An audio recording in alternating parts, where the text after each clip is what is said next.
It's time to check in with our media partners from the Voice of OC for an update on what's happening this week in Orange County government and politics. Here to talk about issues in the news right now, we welcome the editor-in-chief for Voice of OC, Norberto Santana. Norberto, it continues to get ugly in Anaheim over the Angels' push for a new stadium. What's the latest?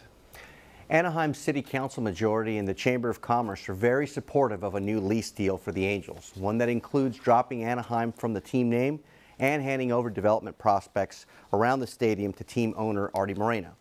Now, negotiations are now underway, but Mayor Tom Tait has gone ballistic, not only over the proposed deal points, but over how his colleagues have handled negotiations and unveiled the process before the public.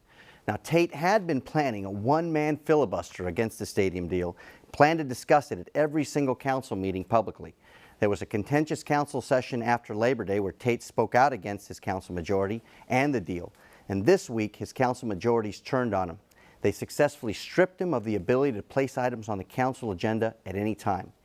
Yet the move also shut down Tait, but it also ran into a mass of citizen activists from across the political spectrum who showed up at a special 8 o'clock Monday morning meeting to rail against council members for attempting to silence Mayor Tait. This kind of measure has a chilling effect on public speech and the ability for representative democracy to do its job. In the United States, one of the biggest issues is bullying. Bullying with a capital B. And Mr. Brandman, you're the face of that right now. Now, Councilman Jordan Brandman denied that Monday's action had anything to do with shutting Tait down, which drew immediate scorn from the public. Instead, Tait shot right back at Brandman, calling the council majority Orwellian. It is truly Orwellian, I believe, when you said that. It increases transparency to make it more difficult for this body to discuss an item publicly. Now, Councilwoman Lucille Kring did confirm that shutting Tait down was indeed their plan. What really concerns some of us is the fact that, and he has the right, the mayor wanted to put the Angels deal on every single meeting moving forward. There's no more. Okay, it looks like there's a lot more happening in that. We'll follow with that. Thanks, Norberto. But it looks like the 405 isn't the only thing in Orange County getting congested.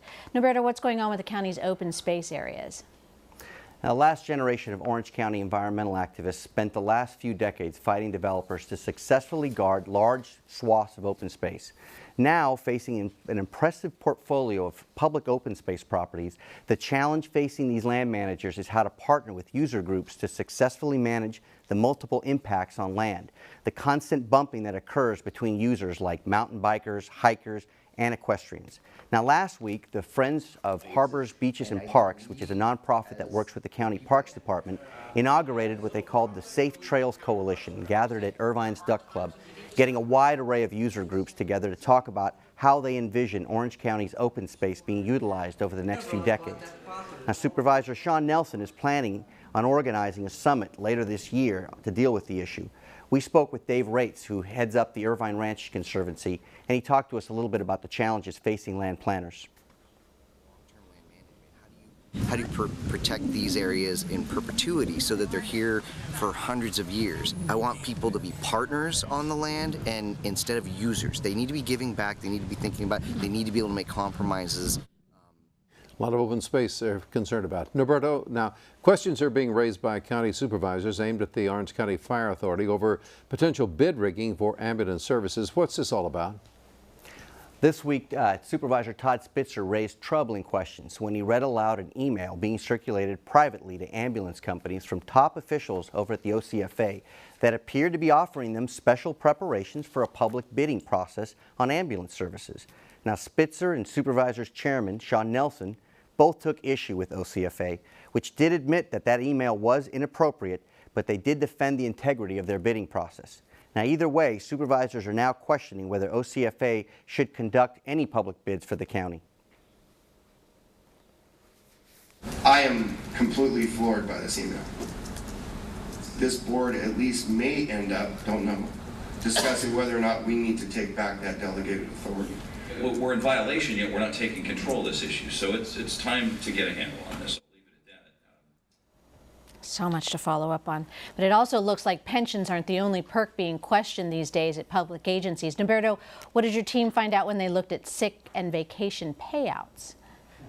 We've looked at this issue across the region, but our first story took a look at the county government in Orange County. And what we found was shocking.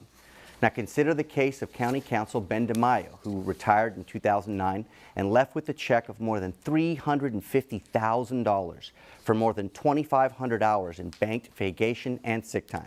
Now that helped boost his annual retirement income up to $226,000 a year, just a little bit above what his $212,000 annual salary was when he worked at the county. Now in total, the county has paid out $43.8 million in sick and vacation leave payouts to departing employees during the 5-year period that we looked at. It's an amount nearly equivalent to the annual general fund of the city of Laguna Beach. Now the most lucrative payouts went to the highest ranking employees, including agency directors, executive managers, senior deputy attorneys, and assistant sheriffs, amongst others. Now the average payout for an executive was about $31,928. Meanwhile, rank and file workers got about $5,000, with executives getting about 6 times as much. We'll have more on this in the weeks to come, so stay tuned with us. Okay, Norberto, thanks so much. For more on these stories and other political news throughout Orange County, go to voiceofoc.org.